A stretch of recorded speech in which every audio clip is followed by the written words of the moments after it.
नमस्कार सर्वांना. पुन्हा एकदा मी ऑनलाईन टेक्निकल मिस्त्री तुमच्या सेवेत नवीन व्हिडिओ घेऊन आलेलो आहे. सर्व उमेद अभियानामधील कॅडर व कर्मचारी यांना नमस्कार. मागील व्हिडिओमध्ये आपण SHG ट्रान्झॅक्शन व कट ऑफ याबाबत मी 1, 2, 3 व्हिडिओ बनवले आहे. तुम्हाला ते आवडलेच असणार. चला तर मग आपण नवीन व्हिडिओ पाहूया आणि माझ्या चॅनलला लाईक आणि सबस्क्राईब करायला विसरू नका.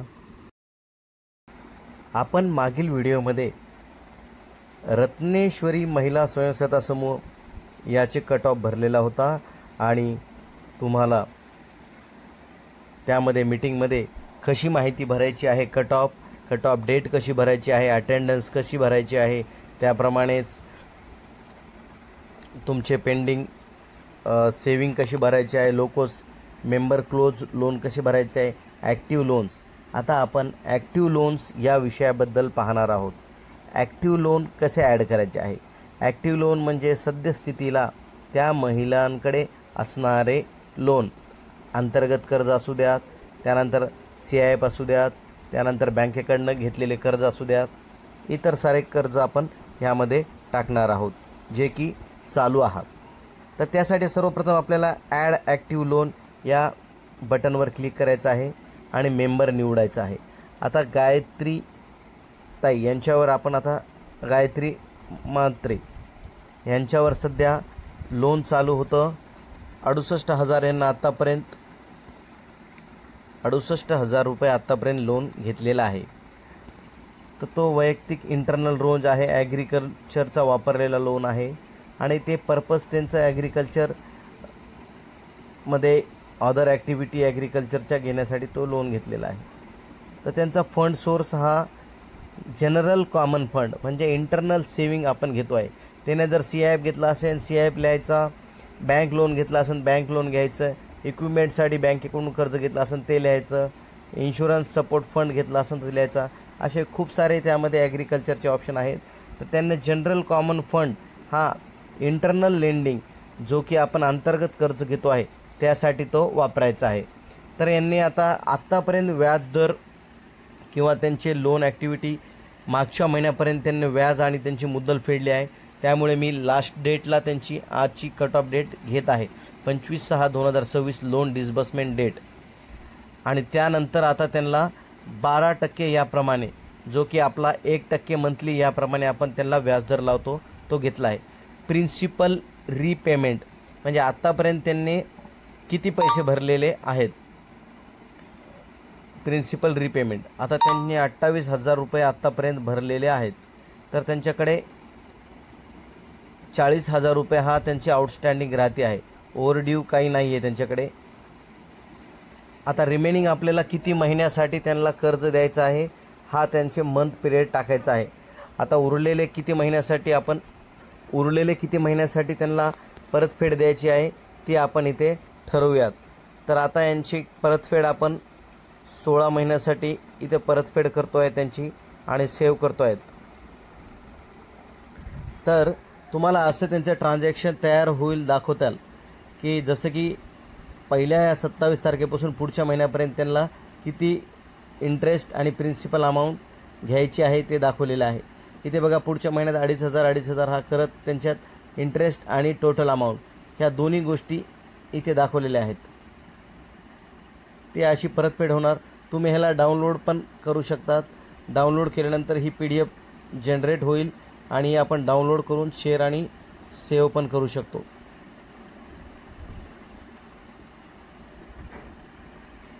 याच्यामध्ये ऑप्शन आहे, तुम्ही स्क्रीनशॉट काढून घेऊ शकता किंवा शेअर करून घेऊ शकता.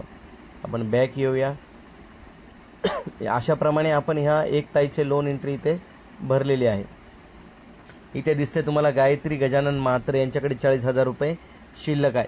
तसेच आपण दुसरी एंट्री करूया. ज्यांच्याकडे लोन बाकी आहे त्यांची एंट्री टाकूयात. तर राणी हळदे नावाच्या या ताईकडे लोन घेतलेलं आहे त्यांनी 38,000 रुपये. त्यांनी ॲग्रीसाठीच हा पैसे वापरलेले आहेत. Other agriculture activity fund source त्यांचा इंटरनलच आहे. फंड सोर्स त्यांचा इंटरनल आहे. आपण इंटरनल फंड सोर्समध्ये कॉमन ग्रँट फंड वापरूयात आणि त्यांना 12% व्याजदर लावून रिपेमेंट त्यांची 10,000 रुपये रिपेमेंट झाली आहे. त्यांची 28,000 आउटस्टँडिंग आहे. ओव्हरड्यू काही लागलेला नाही त्यांना. आता ह्यांना पण आपण एक 16 महिन्यासाठी फेड देऊया. सेव्ह केल्यानंतर तुम्हाला त्याचा इंटरेस्ट रेट लागून येईल. हा डाउनलोड तुम्ही करू शकताय.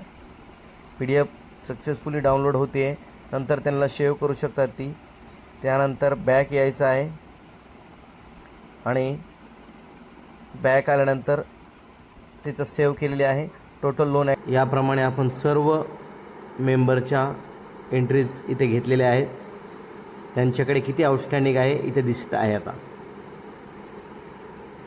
हे झाल्यानंतर आपण बॅक येऊया आणि मेंबर रिसिव्ड फ्रॉम मेंबरकडनं कोणते कोणते गोष्टी येत आहेत ह्या चेक करूयात. न्यू रिसिप्टवर ॲड केल्यानंतर तुम्हाला त्या मेंबरला सिलेक्ट केल्यानंतर share capital, other saving, contribution for investment, Vivo, membership fee आणि पेनॅल्टी ह्या गोष्टी इथे असतात. पण ह्या समूहाकडे कोणतेही महिलेकडून शेअर कॅपिटल जमा केले नाही आहे समूहामध्ये. ते डायरेक्ट विवोमध्ये जमा केले. ते नंतर ग्रुप ॲक्टिव्हिटीमध्ये आपल्याला शेअर्स कॅपिटल टाकायचे आहेत. अदर सेविंग नाही आहे त्यांच्याकडे. Contribution for investment in vivo हा एक्स्ट्रा काही कॉन्ट्रीब्युशन केलेलं नाही त्यांनी. मेंबरशिप फीस घेतली आहे पण ती मेंबरशिप फीस समूहाकडे न राहता ती ग्रामसंघाकडे राहिली आहे. त्यामुळे आपण त्या ग्रुप ॲक्टिव्हिटीमध्ये त्यांची पुढचे ट्रान्झॅक्शन पाहूयात. सद्यस्थितीला यांच्याकडे कोणाकडेच काही ह्या ऑप्शनमध्ये भरण्यासाठी नाही आहे. त्यामुळे आपण काही भरत नाही आहे याच्यामध्ये आणि बॅक येऊया. त्यानंतरचं ऑप्शन आहे पेड टू मेंबर्स.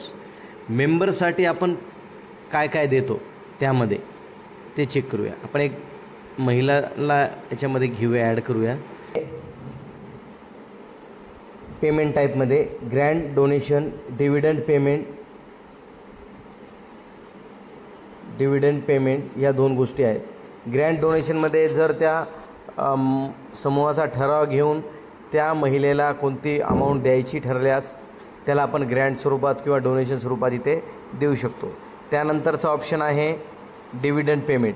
जर त्या समूह एखादा व्यवसाय करत असेल आणि त्या व्यवसायातून आलेले उत्पन्न त्या महिलेला सारख्या प्रमाणामध्ये वाटप करायचे असेल तर इथे ऑप्शन आहे पे टू मेंबरचं.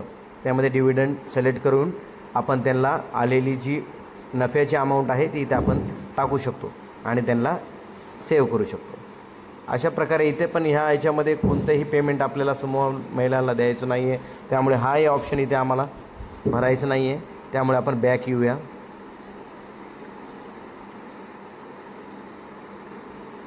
बॅक आल्यानंतर ग्रुप ट्रान्झॅक्शन हा त्यानंतरचा ऑप्शन आहे. तर नंतरचा ऑप्शन आपण नेक्स्ट व्हिडिओ